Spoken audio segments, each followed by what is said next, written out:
Hey guys, it's me, Shemp. Always letting you know if you should shelve it or trash it, and, well, I'm in quite the pickle. See, all I was doing was I was explaining my true feelings on Sonic Adventure 1 and 2, and then all hell broke loose. So, let me explain to you exactly what happened.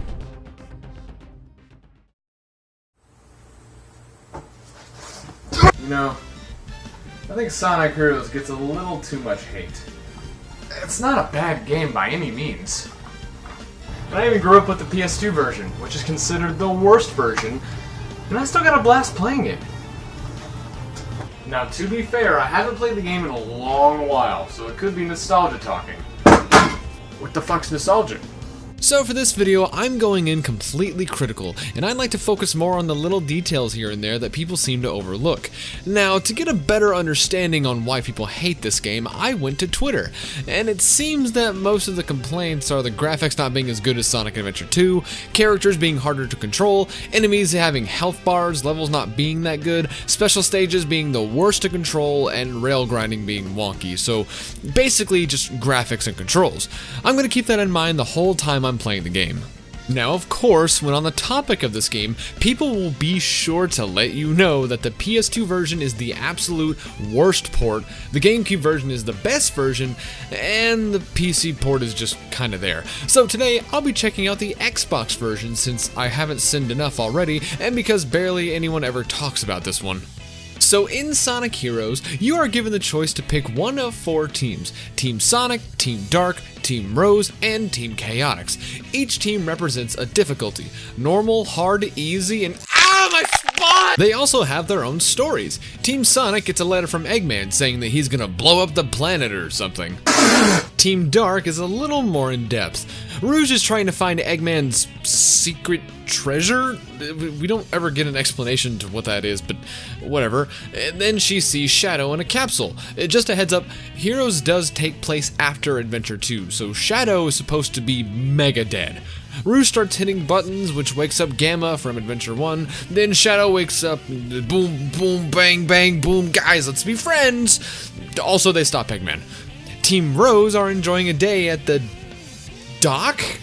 Amy wishes that she was stalking Sonic, and Cheese is wishing she had her other Chow friend who went missing. Big lost Froggy. But the picture Amy is holding shows Sonic running away with them? So did Sonic just fucking kidnap their friends or something? It's just for fun? So they go out to find them. Team Chaotix are introduced as a detective agency. Charmy swoops in exclaiming that they finally have work. All they receive is a walkie-talkie with a voice telling them what to do.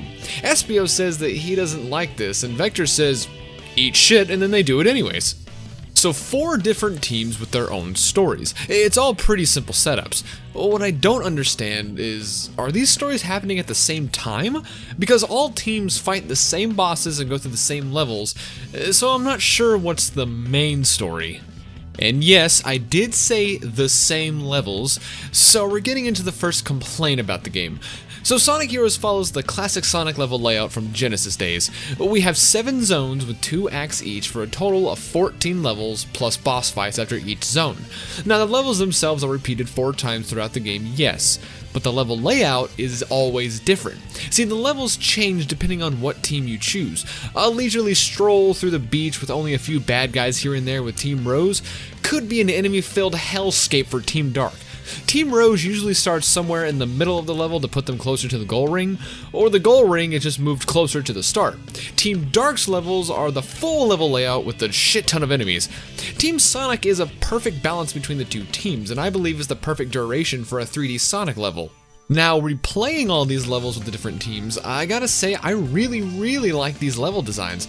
There's always loops, dips, sharp corners, cannons, hidden goodies, all kinds of stuff. These levels feel like a 2D Sonic level in 3D. I love this layout. It's very stylish too, with dynamic camera shifts and huge set pieces.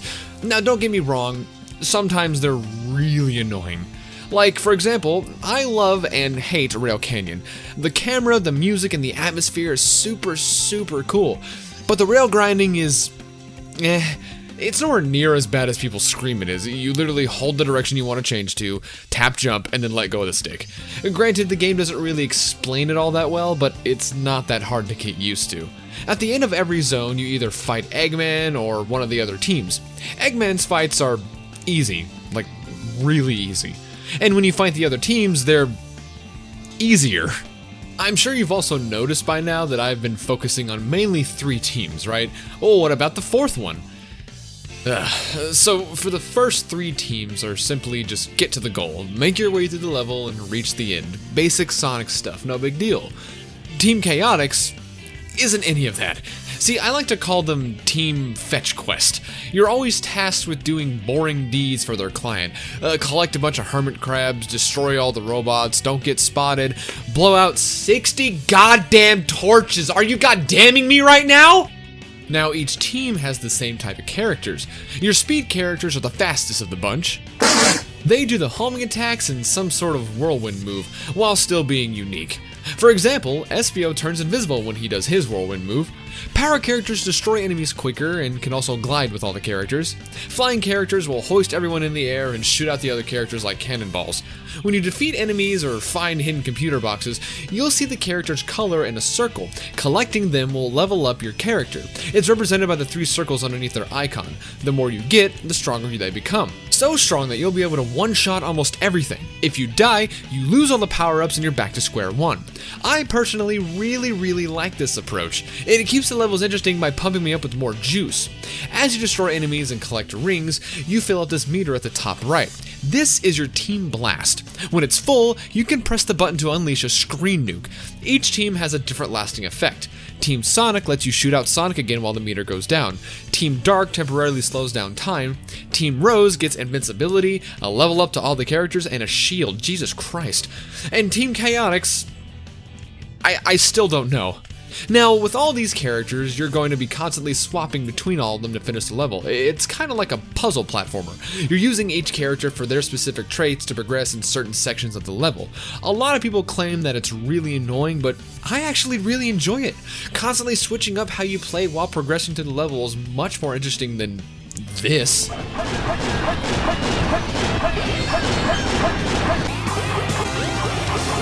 they'll cut down the rings bit by bit. Yes! I will say, I do wish the game controlled it a little bit better. The common complaint is that the game is too slippery, like ungodly slippery.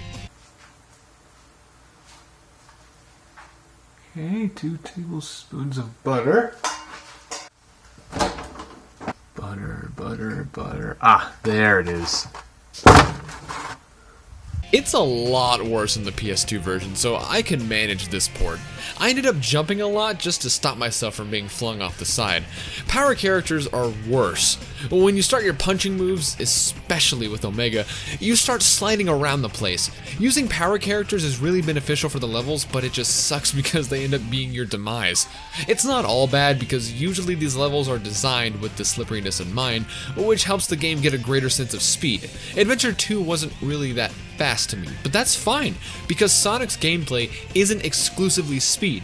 Everyone thinks that if the game isn't fast, then it's not a Sonic game. Guys, speed is part of the gameplay. It isn't the gameplay. Just because you have to slow down a few times to play the game doesn't mean the game is bad. I'm sure you've noticed this right away, but enemies now have health bars instead of always being a one-shot kill. This makes it so that you're not literally jumping over everything at the easiest pace known to man. You can spam your homing attack at them with your level 1 speed character, or just switch to your power character and destroy them right then and there. At level 1, your fly character can knock down the flying enemies, and then you can switch to your speed or power character to finish them off. It really does feel like you're controlling a team rather than just one whole character. Something else I didn't think I'd enjoy so much was the in-game dialogue. Believe it or not, the chit-chat that the characters give to each other does add a bit more to the overall world. Like how Knuckles comments about his home island randomly while in a level, or how the whole team will talk about how they'll handle a certain situation. It adds a lot more depth to the game. If I recall correctly, this is the last game with the original cast, and I think this is their best performance. Now, not all the dialogue is great. It's riddled with translation errors and weird delivery. Who could forget classics like, "Look at all those Eggman's robots," or the constantly repeated phrase, "Whoa, my head's spinning." I think think the thing that I hate the most are the special stages. That's something I can agree with. These special stages are the absolute worst thing I've ever had to control, and I'm not exaggerating. I see what they were trying to go for. They're trying to do the half-pipe thing from Sonic 2, but, like, all pipe. You're supposed to collect these colored orbs to build up a boost gauge. Whoa! And then hold the boost button to speed up and collect the Chaos Emeralds. Yes, this is how you collect the Chaos Emeralds. The problem being is that any tap of the stick fucking sends your character into orbit with how fast they're flinged to the side. Controlling this thing is a nightmare, and you have to do it 7 times to get all the Chaos Emeralds.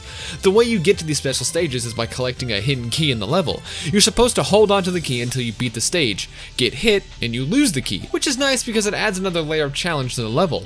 It just sucks that the payoff is playing these shitty special stages. So my advice, do all of the Chaos Emeralds as Team Rose since their levels are the shortest. Thank God all the Chaos Emeralds stack. Now, just like Sonic Adventure, once all the Chaos Emeralds are collected, you unlock the final story segment. Fun fact, I've played this game countless times before for years and years and years.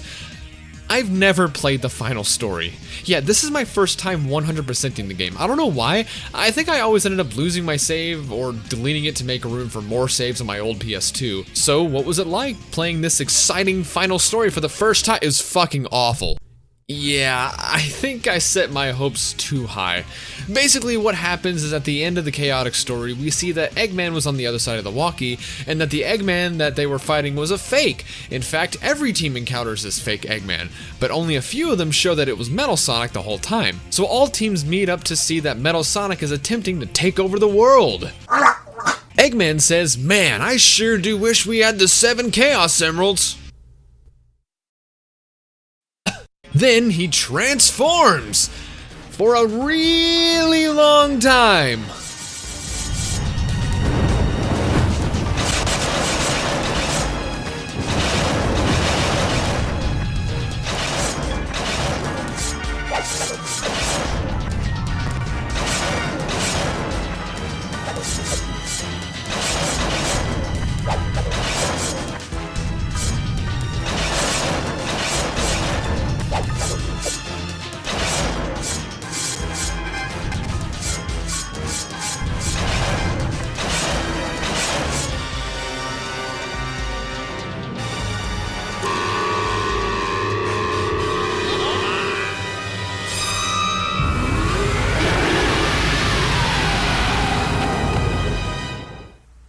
Is it over? Now this part is really cool. You play as each team back to back, racking up damage to Metal Sonic. It really does help set up this boss fight with all the teams talking to each other. Then, at the very end, Team Sonic goes super, and they fly up to stop Metal Sonic. Now we're in the sky, the clouds are dark, it's the final fight, and good God, it's so bad! So while you're fighting, the other teams try really hard to explain how to fight him and just can't. I didn't figure it out until 10 tries in. I know you're supposed to use Team Blast to damage him, but I kept losing rings faster for some reason, and getting rings was a pain in the ass. What you're supposed to do is attack certain attacks with certain characters to build up the Team Blast meter faster. It's really annoying and tedious, and when it ends, it just ends. It's nothing amazing. And that's Sonic Heroes.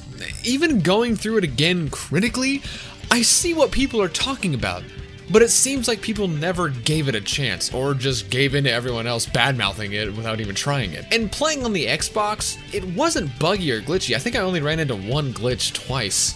Hey guys, editing Shemp here. I completely forgot to mention that I did encounter one more glitch, and I posted this on Twitter. I've never, ever encountered this before, and I still have no idea what happened, but my other glitch was the game just fucking exploded. I'm going to show you the footage now, unedited. This is the only time this ever happened ever in my life.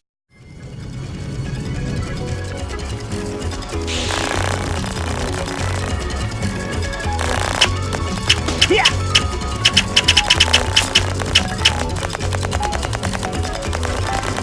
Got it.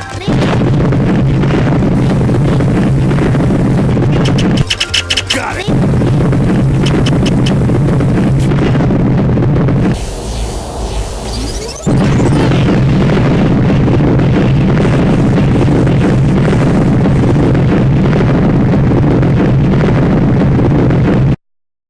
what should you do?